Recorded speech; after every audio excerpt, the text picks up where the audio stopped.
उसका नतीजा क्या है कि चीन कहां तक है और भारत कहां तक है, ये कैसे पता लगे? उसका पता लगने का आज सामान्य तौर पर तरीका यही है कि वहां जो गांव है सीमा पर स्थित, वो अपने आप को भारतीय कहता है तो वो भारत है, वो अगर चाइनीज कहता है तो चाइना है।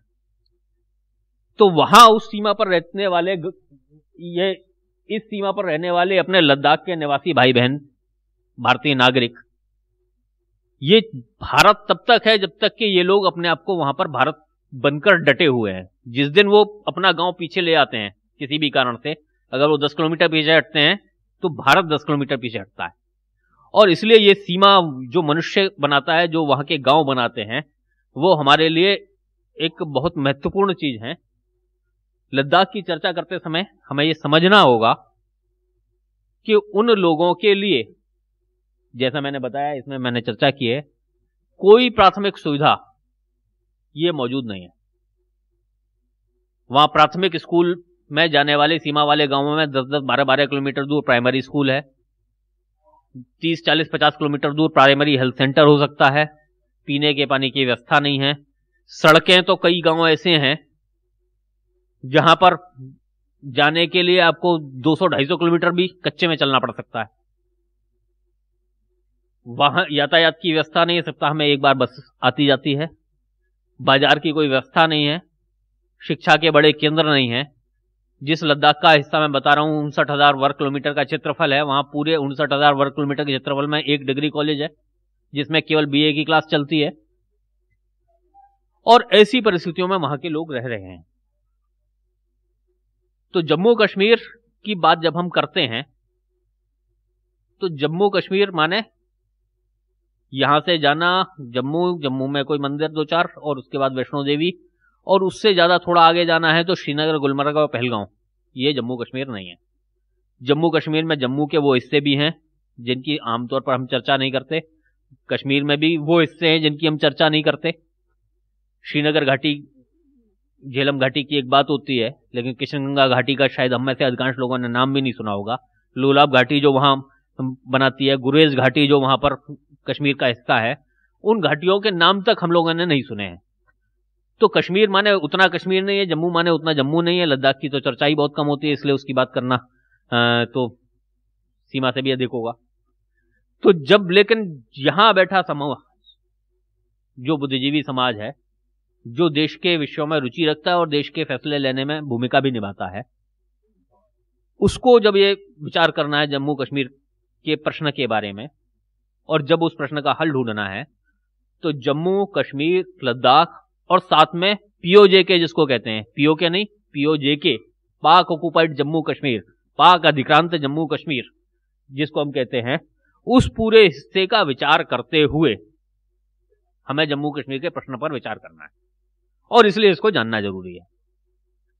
नकारात्मक चर्चाएं बहुत आती हैं, मैंने भी की हैं, लेकिन वो सिक्के का एक पहलू है। सीमावर्ती राज्य है, बहुत सारी कठिनाइयां हैं। पिछले 65 वर्षों से हम कठिनाइयों में वहां पर हैं, और पिछले 25 वर्षों से लगातार आतंकवाद का सामना कर रहे हैं। ये एक पक्ष है। इसका दूसरा पक्ष भी है जो हमारे ध्यान में रहना चाहिए। अगर किसी को ये लगता है कि पिछले 25 वर्षों में आतंकवाद के दौर में या उससे भी पहले अलगाव के दौर में भारत ने सेना की बंदूकों के बल पर जम्मू कश्मीर को अपने अंदर रखा हुआ है, और सेना हटा ली गई, तो कई बार लोग कहते हैं कि सेना हटा ली गई तो क्या होगा। सेना हटती नहीं है। भारत की सीमा है, इसलिए सीमा पर सेना रहेगी। कश्मीर में आतंकवादियों को मारने के लिए, अलगाववादियों से निपटने के लिए सेना नहीं रखी गई है। सेना भारत की है और भारत की सीमा जम्मू कश्मीर में है, इसलिए वहां पर भारत की सेना रहती है।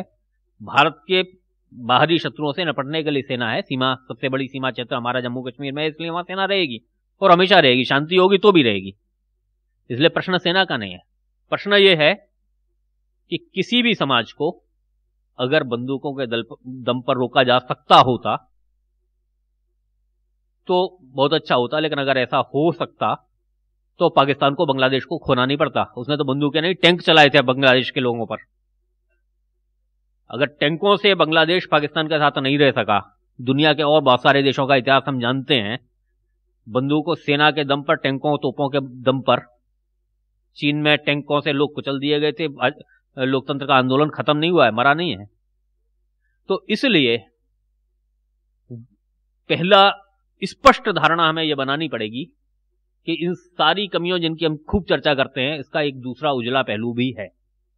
जम्मू कश्मीर भारत से इतनी सारी समस्याओं के बावजूद, पाकिस्तान के हस्तक्षेप, विदेशी शक्तियों के हस्तक्षेप, आतंकवादियों के आतंक, अलगाववादियों के अलगाव की मांग, इस सब के बावजूद भारत में है। तो इसलिए है कि वहां भारत का बहुमत भारत में रहना चाहता है। शायद कुछ लोगों को यह स्वीकार करने में, पचाने में मुश्किल हो सकती है, लेकिन अगर हम इस बात को स्वीकार करते हैं कि बंदूक के दम पर नहीं देखा जा सकता, तो हमें यह विश्वास करना होगा कि वो भारत में है तो इसलिए कि वहां का अधिकांश हिस्सा भारत में रहना चाहता है। और इसका अगला अर्थ यह निकलता है कि वहां पर एक राष्ट्रवादी स्वर है, एक राष्ट्रवादी ताकत है जो इतनी मजबूत है कि भारत के अंदर जम्मू कश्मीर को टिकाए हुए है। हम तक उसकी आवाज भले नहीं पहुंच पा रही हो, लेकिन उसकी उपस्थिति है जो जम्मू कश्मीर को भारत में रखे हुए है। इसलिए जो हम बात करते हैं इन नकारात्मक पहलुओं से बाहर आकर, तो पहली बात हमें विश्वास करना होगा कि जम्मू में भी, कश्मीर में भी, लद्दाख में भी एक बहुत बड़ा हिस्सा है जो भारत के साथ रहना चाहता है। हमने इतने युद्ध लड़े, लेकिन देश के अनेक हिस्सों में, हमें याद है हम में से कई लोगों को 62 का युद्ध हुआ था, तो कहीं कलकत्ता में समर्थन में सभाएं हो रही थी। कलकत्ता के लोग स्वागत करने को तैयार थे कि चीन की सेना आजाद कराने के लिए आ रही है। लेकिन क्या जम्मू में, कश्मीर में, लद्दाख में कहीं ऐसा हमने सुना कि पाकिस्तान ने आक्रमण किया या चीन में आक्रमण किया और लद्दाख मिलने को तैयार हो गया या जम्मू मिलने को या कश्मीर मिलने को तैयार हो गया? ऐसा कभी नहीं हुआ। 1999 का करगिल का संघर्ष केवल छोटा सा संघर्ष था, लेकिन लद्दाख स्काउट के 27 नौजवानों ने अपना बलिदान दिया सेना के साथ। तो महान देशभक्ति के साथ, राष्ट्रवाद के साथ वहां पर शक्तियां हैं जो भारत के साथ खड़ी हैं। इसलिए भारत, अभी हाल में चुनाव का परिणाम हम पढ़ रहे हैं, चुनाव में 70%, 80%, 85% जो मतदान अनेक स्थानों पर हो रहा है, वो क्या प्रतीक है? भारत के लोकतांत्रिक प्रक्रिया में वहां का जन समुदाय आज पूरी तरह जुड़ जाना चाहता है। दिल्ली से अधिक वोटिंग कश्मीर घाटी में हो रही है। इसके बावजूद अगर किसी के मन में हो कि कश्मीर समस्या बची है, तो ऐसा नहीं है। उसको हैंडल कैसे किया जाता है, प्रश्न ये है। उसके उदाहरण बाद अगले सत्रों में आने वाले हैं। इसलिए मुझे लगता है कि जहां तक भौगोलिक संरचना की बात है, जम्मू और कश्मीर, इन दोनों को बांटने वाली एक पीर पंजाल की श्रृंखला है जिसका चित्र अपने को दिखाई दे रहा है। हम में से जब यहां से घूमने का योजना बनाते हैं तो लगता है गर्मी है तो पहाड़ जाना चाहिए, और पहाड़ जाना चाहिए तो कश्मीर जाना चाहिए, जबकि वास्तव में क्या है, कश्मीर घाटी है। पीर पंजाल ये जम्मू की श्रृंखला है जो कश्मीर से अलग करती है। तो जम्मू के बहुत ऊंचे, बहुत सुंदर बर्फ से ढके हुए पहाड़, लद्दाख के पहाड़ जहां पर तापमान शून्य से भी, सर्दियों में आजकल वहां पर शून्य से 30 डिग्री 35 डिग्री नीचे तापमान चलता है, वो क्षेत्र ये जम्मू और लद्दाख में है, जिसके बारे में हमारे कभी ध्यान में आता नहीं। जम्मू क्षेत्र में जब हम बात करते हैं तो केवल वैष्णो देवी हमारे परिदृश्य में कौनती है, लेकिन ऐसा नहीं है। अनेकों तीर्थ स्थान, शिव खोड़ी वहां पर एक तीर्थ स्थान है, वैष्णो देवी जैसी गुफाओं में से निकलकर जाना पड़ता है। बूढ़ा अमरनाथ है, पुंछ जिले में है, पहाड़ पर स्थित है, एक बड़ा दिव्य स्थान है। वहां पर अनेक और तीर्थ स्थान हैं। वैष्णो देवी से थोड़ा सा आगे बढ़ने पर एक स्थान है, वहां मानतलाई, उसके पास एक शुद्ध महादेव का मंदिर, जहां पर पार्वती ने भगवान शिव की लिए तपस्या की थी। वो स्थान शुद्ध महादेव है, वैष्णो देवी के बिल्कुल पास में है। उससे थोड़ी दूर पर वो स्थान है जहां शिव पार्वती का विवाह हुआ। शिव से जुड़े अनेक स्थान। पांडवों ने अपना अज्ञातवास जम्मू में काटा। जिस विराट के राज्य में पांडवों ने नौकरियां की जाकर, हम सब ने कहानी सुनी होगी, भीम भोजन पकाते थे और अर्जुन नृत्य सिखाते थे, द्रौपदी उनकी दासी बन गई थी।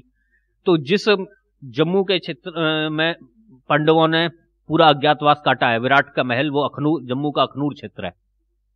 वहां पर आज भी उसके खंडहर हैं। अखनूर के उसी किले में, विराट के किले में खुदाई हुई। खुदाई होने पर सिंधु घाटी सभ्यता के हड़प्पा के अवशेष आज भी मिलते हैं वहां पर। हड़प्पा कालीन सभ्यता, सिंधु घाटी सभ्यता के बहुत सारे अवशेष पूरे जम्मू क्षेत्र में बिखरे हुए हैं। बौद्ध प्रतीक वहां, उस समय के बौद्ध विद्वान भिक्षु नागसेन का स्थान वो किश्तवाड़ है। कश्मीर के केसर हमने सुनी है, लेकिन उससे ज्यादा, उससे बेहतर क्वालिटी केसर जम्मू के किश्तवाड़ में होती है। और जहां आज भी मशीनों के से नहीं बल्कि हाथ से केसर को निकाला जाता है। तो वो जानकारी हमारे पास नहीं आती। बहुत सारे ऐसे स्थान, प्राकृतिक मनोरम दृश्य, बहुत सारी खाद्य सामग्री उपज जो प्राकृतिक वातावरण में पैदा होती है, ये सारी जम्मू में है, जिसको हम जाकर देख सकते हैं, महसूस कर सकते हैं। कश्मीर में भी अध्ययन कर, जब हम जाते हैं तो केवल कश्मीर माने श्रीनगर गाह है और उसके बाद गुलमर्ग और पहलगांव जैसे कुछ पर्यटन स्थान, लेकिन उसके अलावा जो कश्मीर है, जिनका मैंने पहले भी नाम लिया, गुरेज घाटी है, लोलाब घाटी है, किशनगंगा घाटी है, इसके अलावा शंकराचार्य का वहां मंदिर है, अवंतीपुरा, वहां अवंती वर्मन ने वहां पर मंदिर बनाया, अवंतीपुरा के मंदिर, अवंती वर्मन और अवंत स्वामी का मंदिर के खंडहर आज भी है। हैदर फिल्म अभी हाल में आई है, हम लोगों ने, बहुत सारे लोगों ने देखी होगी, जिसको वो उस फिल्म का नायक कहता है कि ये बुरी रूहों के रहने की जगह है। वास्तव में वो ललितादित्य का बनाया मार्तंड मंदिर है, जो आज भी वहां मौजूद है। जब हम जाते हैं तो मार्तंड मंदिर और कितना भव्य रहा होगा, ये उसको देखने के बाद ही हम अनुभव कर सकते हैं। अनंतनाग जिले में है, अनंतनाग का अपना सूर्य मंदिर, और मंदिरों की अपनी एक पूरी श्रृंखला। ये कश्मीर घाटी में थी और विवेकानंद 2 बार अमरनाथ पैदल यात्रा पर भवानी मंदिर में वो रुके हैं, और वो अपने विवेकानंद लिखते हैं कि क्षीर भवानी मंदिर में मुझे एक अलग बोध प्राप्त हुआ। तो जिस केंद्र पर क्षीर भवानी में विवेकानंद को बोध प्राप्त होता है, और वो कोई उजला हुआ जला हुआ मंदिर नहीं है जिसकी कल्पना हम आज यहां बैठकर करते हैं। इस बार भी जो वहां पर वार्षिक मेला लगता है, उसमें 60,000 से ज्यादा हिंदू एकत्र होते हैं एक साथ क्षीर भवानी के मंदिर में। तो जब हम जम्मू कश्मीर जाते हैं तो हमें ये स्थान देखने, उन रास्तों पर चलने की कोशिश करनी। शायद विवेकानंद 500 किलोमीटर पैदल चलकर वहां गए, लेकिन क्या उस पर 25 किलोमीटर हम भी पैदल चल सकते हैं जिस रास्ते पर विवेकानंद पैदल चले हैं, जिस रास्ते पर शंकराचार्य पैदल चले हैं? और वहां जाकर उन्होंने शंकराचार्य ने पहाड़ी के ऊपर अपना मंदिर, उनके बाद मंदिर बनाया गया। जिस शारदा पीठ तक शंकराचार्य गए हैं, शारदा पीठ आज जरूर पाकिस्तान के नियंत्रण में है, लेकिन अपनी सीमा के बहुत नजदीक है। तो जिस पूरे क्षेत्र, जिन रास्तों पर शंकराचार्य चले हैं, जिन रास्तों पर विवेकानंद चले हैं, उन पर क्या हमारे युवा आज चलने का कोई अभियान ले सकते हैं? भारतीय संस्कृति से जुड़ा हुआ, लद्दाख की भी मैंने चर्चा की। लद्दाख में जिस सिंधु के तट पर मेरे वेद लिखे गए, जिस सिंधु के तट पर मेरे पूर्वजों की राख बही है, जिन सिंधु के तट पर भारतीय सभ्यता की कहानी लिखी गई, उस सिंधु के दर्शन, सिंधु दर्शन पर कुछ लोग जाते हैं, लेकिन दर्शन मात्र नहीं है वो। हमें लगता है कि दर्शन करना कोई छोटी जगह होगी। 450 किलोमीटर लंबी सिंधु नदी भारत में है। उसके स्थान किनारे बहुत सारे ऐसे स्थान हैं जिनका जो उपासना के योग्य हैं। क्या हम एक बार जीवन में वहां जाने के इच्छुक नहीं हो सकते? क्या हम वहां जाकर अपने आप को, संबंध को स्थापित और अनुभूत नहीं कर सकते? तो जम्मू कश्मीर के प्रश्न को हल करने से पहले मुझे जम्मू कश्मीर के चित्र का स्मरण करना होगा। मेरा उसका जो संबंध है वो स्मरण करना होगा, और उस संबंध के बाद जब हम प्रश्न पर आएंगे तो मुझे नहीं लगता कि हमें लगे, हम ये सोच भी पाएंगे कश्मीर नाम की कोई समस्या है। समस्या नहीं है, भारत की समस्या है, इस देश की समस्या है। कश्मीर पर कोई आक्रमण करता है, पाकिस्तान आक्रमण करता है, इसलिए थोड़ी करता है वो कश्मीर है, इसलिए करता है वो भारत है। चीन कब्जा करना चाहता है, इसलिए नहीं करना चाहता है वो कश्मीर है, इसलिए कि वो भारत है। आक्रमण जो भी हो रहा है वो भारत पर हो रहा है, कश्मीर सीमा पर स्थित है, इसलिए उसकी चर्चा होती है। और इसलिए भारत पर आक्रमण है, इसलिए उत्तर भी किसको देना है? तो भारत को देना है। और भारत को इस उत्तर देने के लिए भारत को तैयार होना पड़ेगा, और उसके लिए स्वाभाविक रूप से अपने को वहां संवाद स्थापित करना होगा, वहां जाना होगा, बार बार जाना होगा, अपने कोई रिश्ते जोड़ने होंगे, जो रिश्ते टूट गए हैं वो कुछ हमें देखकर याद करने होंगे, और हम में से ये स्वाभाविक है प्रत्यक्ष रूप से देखते हुए कुछ चीजें अपने को ज्यादा ध्यान में आती हैं। तो क्या गुजरात का कोई ऐसा प्रतीक भी वहां जुड़ सकता है, अपने से जुड़ा कोई स्थान वहां पर बने? हम सारी दुनिया में गुजरात की धर्मशालाएं, जिस तीर्थ स्थान पर चले जाएं गुजराती धर्मशाला, और वहां पर गुजराती थाली जरूर मिलती है। लेकिन कश्मीर, उससे आगे लद्दाख, जम्मू, चीर भवानी या और ऐसे सारे स्थानों पर क्या ऐसा कोई रिश्ता हम जोड़ सकते हैं? जोड़ना पड़ेगा, समस्या नहीं है। लेकिन भारत का प्रश्न है, भारत को एक करना है। तो अगर शंकराचार्य 2000 साल पहले जाकर ये सोच सकते हैं कि कश्मीर, केरल से चलकर उन्हें कश्मीर को एक करना है। श्रीनगर जिस शहर की बात करते हैं वो सम्राट अशोक ने गई, मगध का सम्राट और अशोक श्रीनगर जाकर राजधानी बसाता है, अपनी शहर बसाता है। चाणक्य, चंद्रगुप्त मगध में आराम से रह सकते थे, वो वहां जाकर उसकी सीमा पर क्यों लड़ते हैं? क्योंकि भारत को जिन्होंने समझाया उनको मालूम है कि भारत को सुरक्षित रखना है, भारत को अक्षुण्ण रखना है, भारत को एक रखना है, तो भारत की सीमा हिंदू कुश के पार चाहिए। हिंदू कुश के अंदर अगर जो आएगा बाहर से वो आक्रमणकारी होगा और हमें उसको उत्तर देना है। हिंदू कुश को सुरक्षित हमने नहीं किया तो भारत खतरे में आएगा। मगध वालों को मालूम था कि मगध खतरे में, शंकराचार्य को मालूम था कि केरल खतरे में, अगर हिंदू कुश पर, हिमालय पर संबंध नहीं किया, वहां पर पीठ नहीं स्थापित किया। तो जो बात हजारों साल पहले लोग अनुभव करते आए हैं, जिसके कारण उन्होंने वहां उसको सीमा रेखा माना, जिसके कारण उन्होंने भारत को एक करने के अभियान में वहां तक की पदयात्राएं की, समस्या न होते हुए भी हमारे लिए आवश्यक है कि भारत को एक करने का अब समय आया है। तो वहां की जो समस्या जिसको हम मानते हैं वो एक अलग पक्ष है, उसको अलग ढंग से जिन्होंने स्थानीय स्तर पर काम करना है वो करेंगे। जम्मू कश्मीर अध्ययन केंद्र उसमें से एक है, जो वहां के विकास के लिए, वहां के रोजगार के लिए, वहां के आर्थिक उन्नति के लिए, वहां के शिक्षा के लिए, स्वास्थ्य के लिए अलग अलग लोगों के साथ मिलकर काम कर रहा है अनेक प्रकार से। वहां के लीगल और कॉन्स्टिट्यूशनल इश्यूज भी हैं जिनके बारे में हमारी पूरी टीम काम कर रही है। वहां के प्रश्न वहां जो हल किए जाने हैं उनका उत्तर वहां मिलेगा, वहां के लोग लगातार जुड़े हुए हैं। लेकिन दूसरा प्रश्न जो हमारे सामने आता है, हम बैठकर यहाँ पर क्या कर सकते हैं? तो आज का जो आयोजन है, जिसका ज्यादा स्पष्ट जानकारी हमें अगले सत्रों में मिलने वाली है, ये केवल प्रारंभिक भूमिका के तौर पर मैं रख रहा हूं आपके सामने, तो वो यही है कि इस पूरे चित्र को समझने के बाद हमारा उसका एक संबंध बनना चाहिए। यहां बैठकर वहां के लिए हम क्या कर सकते हैं, हमें विचार करना चाहिए।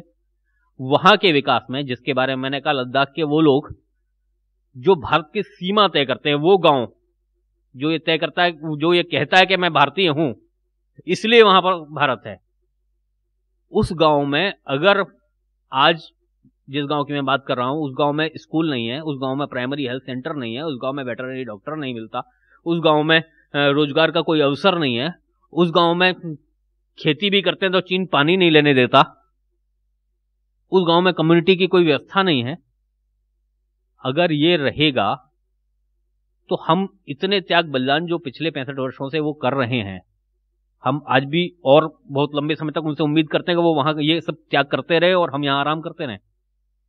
हो नहीं सकता। वो वहां डटा रहे, ये भारत की जिम्मेदारी है। वो हटेगा तो भारत हटेगा पीछे। इसलिए जरूरी यह है कि भारत वहां पहुंचे और उसको विश्वास दिलाए कि तुम रहो, भारत तुम्हारे साथ है। और इसलिए उसकी न्यूनतम आवश्यकताओं की पूर्ति करना ये भारत की जिम्मेदारी है।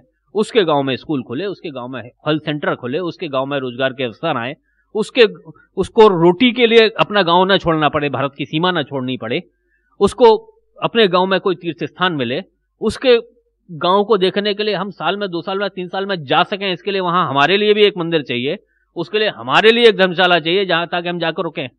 हम जाकर कहां रुकेंगे मिलना जाना चाहें तो? इसलिए ये हमारे प्रतीक वहां हो, हमारा रिश्ता उससे बने, ये काम करने का एक अभियान जम्मू कश्मीर अध्ययन केंद्र ने लिया है। और इस निवेदन के साथ मैं अपनी बात पूरी करता हूं कि इस पूरे चित्र को समझते हो जम्मू कश्मीर के, गिलगित बल्तिस्तान मैंने जानबूझकर छोड़ा है क्योंकि अगले सत्र में पूरी विषय की चर्चा होने वाली है। वहां का महत्व हमारे ध्यान में आएगा, और ये भी ध्यान में आएगा कि जिस कश्मीर की बात पर हम उलझे हुए हैं उससे बहुत महत्वपूर्ण देश के लिए वो गिलगित बल्तिस्तान है, जिसकी चर्चा अगले सत्र में होने वाली है। तो इस क्रम को ध्यान में रखते हुए गिलगित बल्तिस्तान के सूत्र हम जोड़ेंगे तो और बेहतर होगा। लेकिन अभी इस सत्र के लिए केवल इतना कि इस पूरे चित्र को ध्यान में रखते हुए हम कश्मीर के प्रश्न का उत्तर खोजने की कोशिश करें, और उसमें अपनी भूमिका क्या हो सकती है ये हम ढूंढने की भी कोशिश करें। इतनी बात कहते हुए मैं अपनी बात पूरी करता हूं। बहुत बहुत धन्यवाद।